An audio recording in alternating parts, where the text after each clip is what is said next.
Well, good morning. We'll start this conference quickly here. Before we introduce what had happened over the last 24 hours, I'd like to introduce people who've been involved in this since yesterday, and that's Gabe Guerrero. He's the Great Lakes Task Force Deputy Commander. Southern Indiana U.S. Marshal Dan McClan. Steve Lockyer, our coroner. Chief Billy Boland, Assistant Chief Phil Smith, and ISP Justin Bean, who's part of our task force. As everybody knows, we're here today because we were seeking out this particular fugitive from Alabama who had been in on a capital murder offense and had been in Evansville for approximately 1 week. We were fortunate to have cooperation from law enforcement from Alabama, Mississippi, our U.S. Marshal Task Force, which is comprised of members of the Sheriff's Office, the Indiana State Police, and the Evansville Police Department, and the U.S. Marshal Service. Because of all the resources, we received a lot of tips.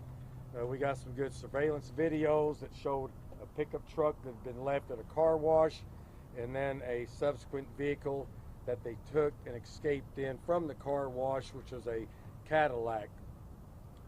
We recently found out that they'd been staying at a hotel down the road here. It used to be a Motel 6, and now I think it's changed names, and they had a 14-day stay there. We were fortunate that during our investigation yesterday, an Evansville police officer who was just doing his good diligence of patrolling and being smart noticed the vehicle in the parking lot of the hotel and notified us immediately. So the task force members got together, they drove down there, set up surveillance on the hotel. Soon thereafter, the two suspects exited the hotel and fled out of the hotel parking lot northbound on US Highway 41, turned in at an industry known as Anchor here in Evansville. They went through the parking lot, went through a grass field. The members of the U.S. Task Force basically rammed the vehicle and pushed it into a ditch. And we later found out, had they not done that, the fugitive was going to engage in a shootout with law enforcement. So by our quick thinking, our actions, sometimes people may call that unnecessary action, but that action may have saved many of my deputies and fellow law enforcement officers' lives. And that's why I represent the Sheriff's Office. I want to bring my people home, and I don't care about the fugitives' lives if it protects my people's lives. And here I commend them for a job well done. They knew they were going up against a dangerous felon, a murderer, and we have photos of the weapons that were located in the vehicle. There were at least 4 handguns, semi-automatics, 9mm, and this is known as an AR-15, which shoots a .223 caliber round. So any one of these weapons could have been used to ambush our officers while they were attempting to capture a murder suspect. So I commend them for the quick and aggressive action. It probably saved a lot of chaos by doing quick action there. Once the vehicle crashed, the female suspect shot herself. The male suspect gave up when we approached the vehicle. They were both taken out of the vehicle. Life-saving measures was attempted on the female, but she suffered a grave injury and subsequently died at the hospital last night. We interviewed the suspect for quite some time. I don't want to get into all the details of that because some of that may be used against him, but we have him presently in our Vanderbilt County Jail. He signed a waiver of extradition to go back to Alabama. I've notified the sheriff there, and they are going to make arrangements to pick the suspect up and return him to the state of Alabama. Due to safety and security measures, we won't be divulging that to you. It won't be a public spectacle. When he leaves, he'll go out a hidden exit, and it won't be for public display. So we won't divulge the date and time when the Alabama authorities take the prisoner back to Alabama. Once again, I can't shout out enough praise to all the law enforcement here in our community for the hard work that they do. The task force, I was asked by a member of the media this morning if this was like an odd occurrence, and it's certainly not an odd occurrence. We arrest dangerous felon subjects every single week. We've been involved in multiple shootings in this community. We've shot people, we've been shot at. So this is law enforcement. This is today's law enforcement. It's a very dangerous occupation. So I hope the public realizes what we do is dangerous, and we have to take action to protect ourselves so each and every one of these fine men and women go home to their family and their loved ones, and we don't let the criminal win the war. So I appreciate you being here. That pretty well wraps up what I have to say. We have multiple members here. If anybody wants to add to what I said, you're welcome to do that. Or if anybody has questions they want to ask off this, go ahead. Yes, sir. 2 questions, Sheriff. First of all, we know that Vicky White had $90,000 in cash with her. Have you located that money? Yeah, we got a photo. They had about $29,000 left over. Here's a picture of the money that was left in the vehicle that we counted last night after we inventoried the vehicles. And my second question, sir, James, the owner of, or the manager of the car wash who first called police about the truck, will he be receiving the $25,000 reward? Now, I don't know anything about the reward money. Is there anyone here who could address that? I mean, it seems like he sort of solved it. Yeah, and I don't know what, but that would be something that we'll deal with. Right now, that's not on our How did they radar. get the F-150 and the Cadillac? What's that? How did they get the F-150 and the Cadillac? They purchased the F-150 and drove it here, and where they got the Cadillac, I'm not sure at this moment. Do you have any idea what they were doing here for? Well, I think he said that he was just trying to find a place to hide out and lay low, and they thought, they'd driven long enough that they wanted to stop for a while, get their bearings straight, and then figure out their next place to travel. Did you get any indication that they were visiting anyone potentially at this hotel? No, we don't believe they have any relatives, friends, or acquaintances in Evansville, Vanderbilt County. Was there any dash or body camera video of the incident yesterday? There may be some dash or body camera video. We haven't got that far yet for examining and releasing that. What about surveillance from the motel? And there may be, but like I said, that's a lot further into our investigation. Sheriff, can you please speak to James Stinson, who called apparently on Tuesday to report not only that truck, but also that he'd seen images of Casey White with tattoos on his arm, and was told there's nothing we can do right now, it's not reported as a stolen vehicle. Those were his words. Why did it take so long to get a response? Okay, well here, I'll let the police chief answer that.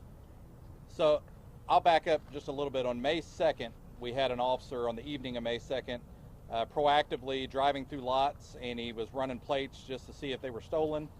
He actually was the first one to run this plate on the evening of May 2nd, and it didn't come back stolen, didn't return anything. On May 4th, we got the call to the car wash, and the first officer went out, and the caller was not on scene when the officer was there.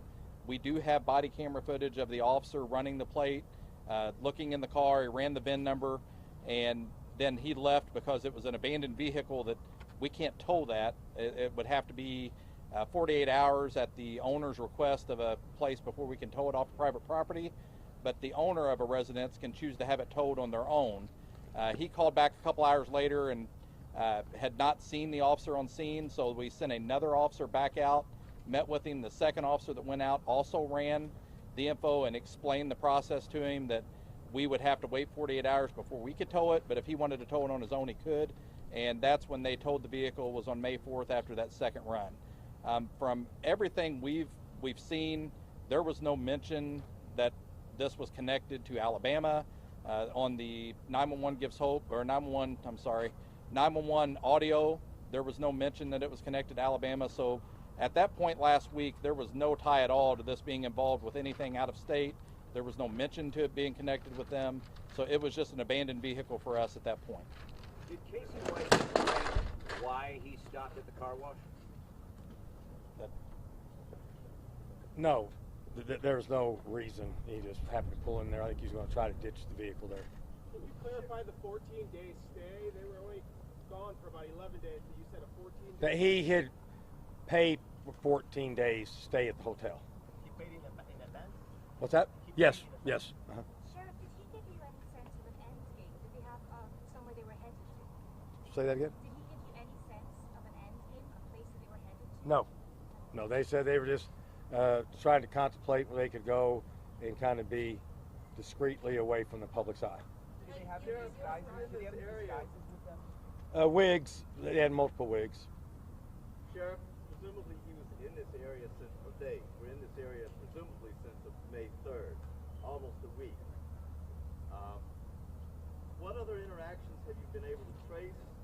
If they were here that long, surely there were other businesses or whatever that they would have... Well, to that point, just like yesterday, there's hundreds of tips that come in.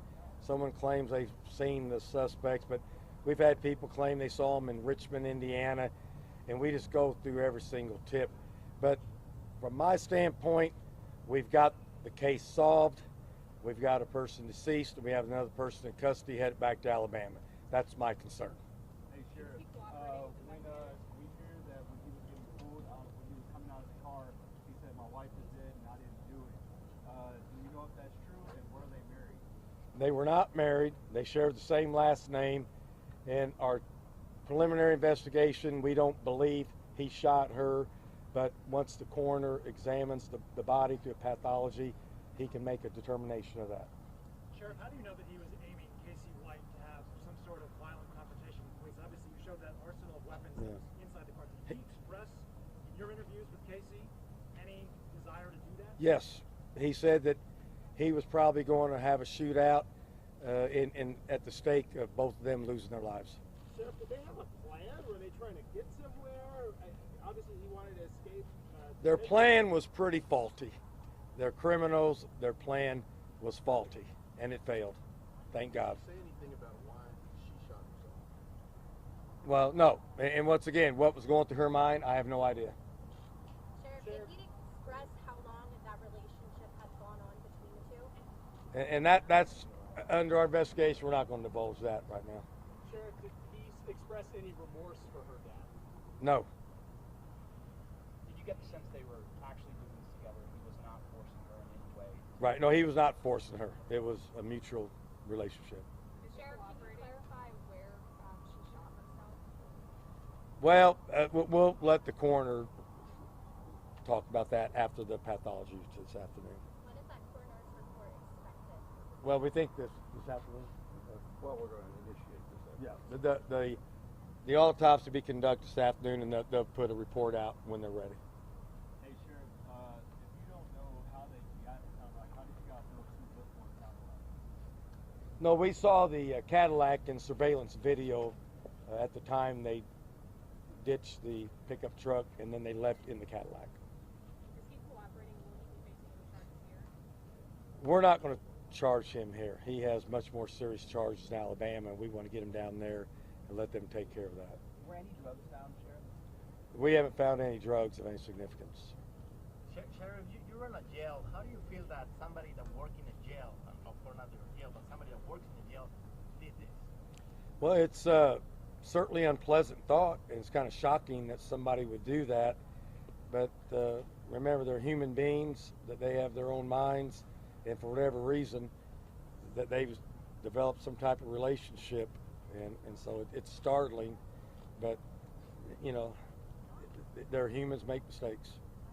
Sheriff, how many law enforcement vehicles were damaged? Maybe 3 at most.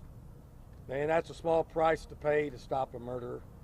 Were any officers hurt? Just one had a slight head injury from banging his head inside the vehicle, but he's okay now. Where did she get the gun that she used on herself? What's that? Where did she get the gun that she used? Well, I have no idea. If we could have had one from our agency, they could have stolen some, they could have bought some, and that's where we're going to piece all together. If you want to look, here's the pictures of the vehicle. Here's his and hers vehicle here. And this was a ditch that really nobody knew, including the suspects. But this ditch actually helped us in the pursuit.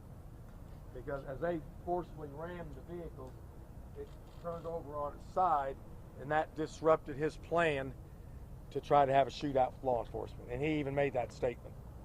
I want to ask you, this has been a whirlwind couple of days for local law enforcement here in Evansville. I know things like this don't happen very often. Right. Speak to that, just kind of what this was like for you, your department, as well as maybe if Billy, you want to try and hear the members of the Evansville Police Department and maybe a collaboration between everyone here. Well, yeah, remember, in law enforcement, you can be a town like in Posey County where a deputy was shot in the head. You can be in New York City. You can be in Evansville, Indiana. Crime's everywhere. Unexpected crime, violent crime is everywhere. So we never go to work thinking we're not going to encounter an unusual or serious situation. Like I said, our task force members routinely go out and arrest violent felons, murderers, and they get shot at, and they get attacked, and they get resisted. We get involved in pursuits. We're in a very dangerous occupation. And Evansville, Indiana is a fairly large community. I think people forget that. We're 180,000 people, and we're a hub of a very large demographic area, so we serve a population base of over 350,000 people. And it's conducive for criminal activity. And we have to prepare for that every single day.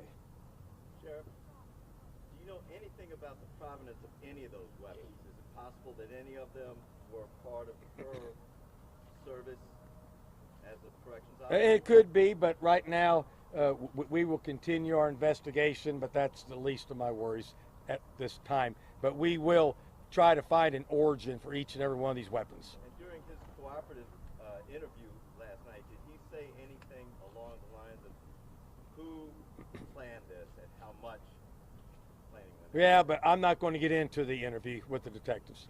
What about the money? Where did the money come from? Do we know that? Well, she supposedly maybe sold a home before she left town and got a large sum of money from that.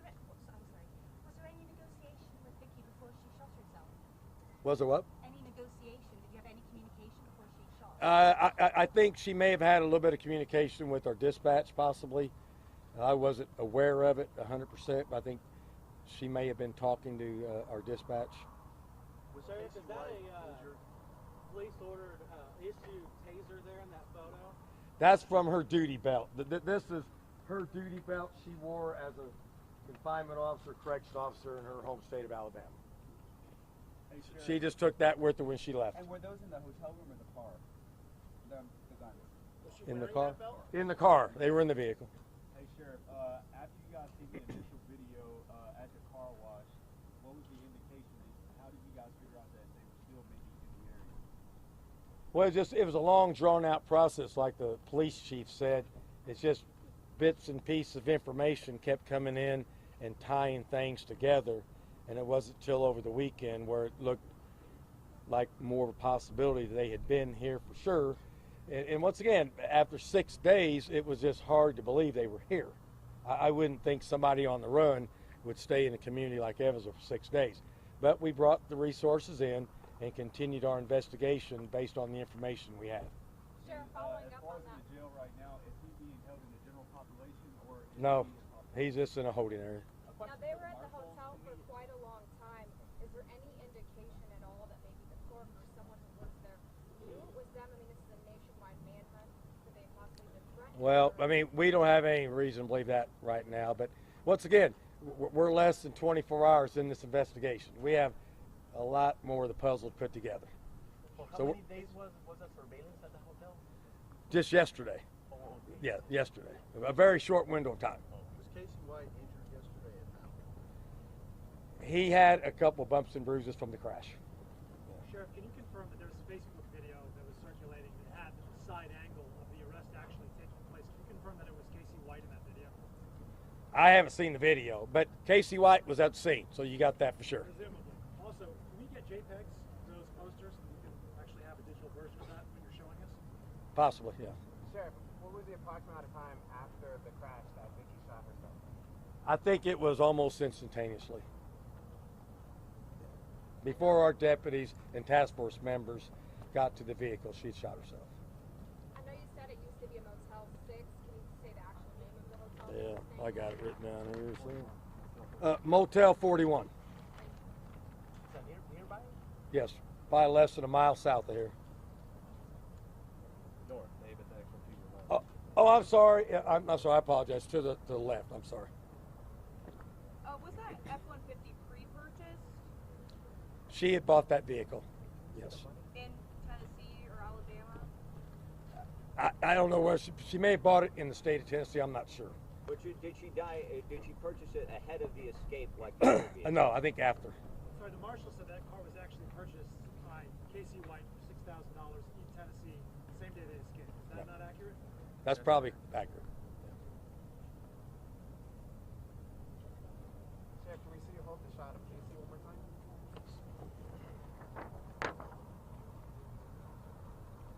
Thank you.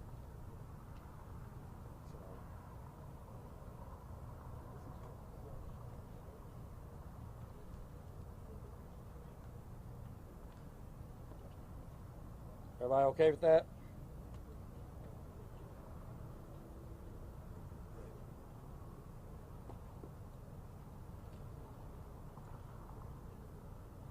And I know you've asked a lot of questions, and as the sheriff, I think they're good media-related questions, but we're trying to take dangerous people off the street, and so a lot of the where they bought the car and where they did this and that is a minor concern versus us getting them off the street and making our community safe. Now, this investigation will go on maybe for weeks, and we will uncover things in the future that we don't have at this time.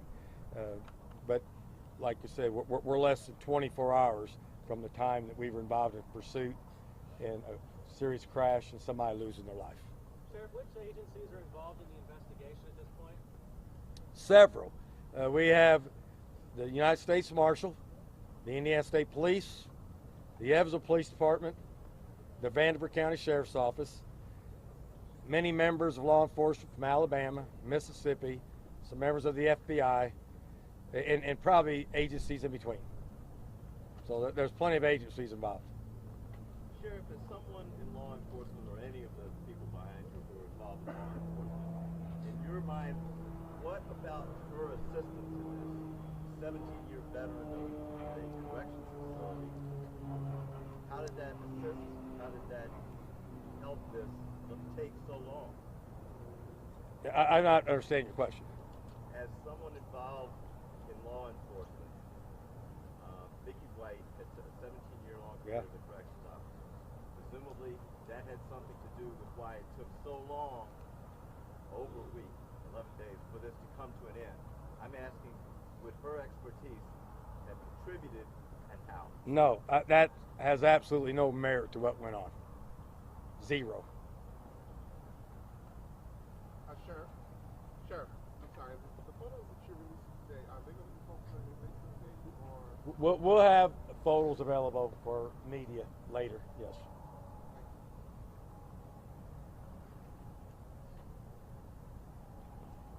Does anybody else need comment? Anybody have anything you want to say? Or anybody have any questions of the other law enforcement leaders here?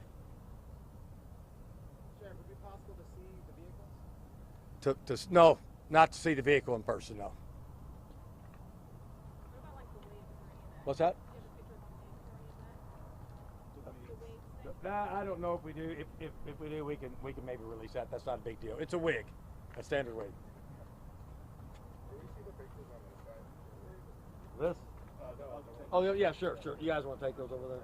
Sheriff, I know it's a weird question. Was it a black wig, long, short? What was she wearing? She's I think there was multiple wigs, kind of like maybe reddish and blonde. Yeah, you wouldn't look good in it.